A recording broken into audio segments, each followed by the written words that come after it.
Triste journée pour tous les fans des Action Heroes des années 80. Chuck Norris est mort aujourd'hui. Alors bon, il n'était pas tout jeune, il avait 86 ans, mais bon, c'est toujours quelque chose de voir un de nos héros d'enfance partir. Moi, c'était pas vraiment l'un de mes grands héros, j'étais pas un gros fan. Moi, je suis plutôt Stallone, Van Damme, Schwarzenegger, Bruce Willis, mais Chuck Norris, pour moi, il représentait le king du vidéoclub. Ouais, c'était le champion du vidéoclub.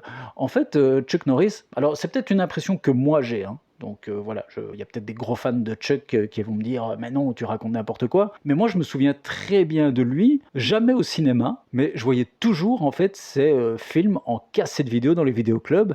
Et c'est vrai que malgré que c'était un petit peu quand même des séries B, c'était des très bons films, ce qu'on appelle de très bons films vidéoclub. Vous voyez ce que je veux dire? C'est un peu comme quand maintenant on dit des très bons films de plateforme. Et quand on voyait un Chuck Norris avec la jaquette, on le voyait, il y avait des affiches de dingue. Ouais, on prenait parce qu'on savait qu'on allait passer un bon moment d'action. Et moi, je me souviendrai toujours d'une de ces punchlines. Alors, je vais essayer de ne pas me tromper parce que je ne l'ai pas revu pour faire la vidéo, donc c'est vraiment de mémoire. Donc c'était dans un Braddock. Alors je ne sais pas si c'est le premier, le deuxième ou le troisième, je pense que c'était dans le premier. Dans le premier Braddock, il y a un moment, il y a son chef, il discute et puis il part, Braddock. Donc Chuck, il part et son chef lui dit « Braddock, vous ne savez pas où vous mettez les pieds !» Et là, Chuck s'arrête, il se retourne, la caméra fait un plan comme ça sur lui et il fait « Mes pieds, je les mets où je veux et c'est souvent dans la gueule. » Non mais les mecs... Ce genre de punchline, on peut plus faire ça. On peut plus faire ça. Mais c'est tellement kitsch, mais en même temps, c'était tellement bon à l'époque parce qu'on savait que ça allait déchirer, quoi. Donc voilà.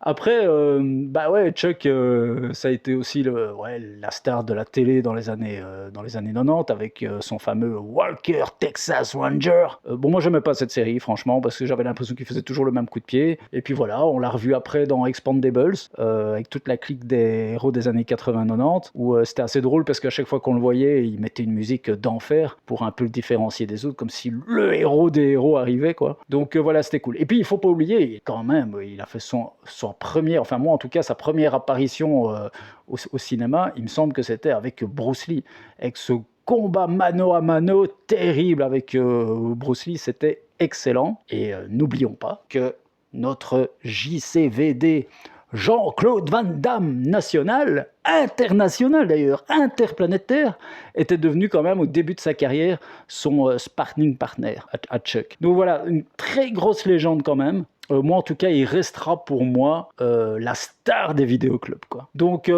Chuck, ouais, bah écoute, j'espère que tout ira bien pour toi là-haut. Et ouais, ça fait un peu peur parce que bon, lui, il avait 86 ans et bon, voilà, Stallone a 80, je pense. Arnold 78, Bruce Willis va pas très bien. Voilà, c'est tout un pan de notre enfance, de notre adolescence et de la culture pop qui commence un petit peu tout doucement à s'en aller. Bon, ben là-dessus, les gars, revoyez peut-être, si vous connaissez pas Chuck, à part peut-être Texas Ranger, eh bien, essayez de vous procurer au moins les Braddock ou Invasion USA. Allez là-dessus, ciao!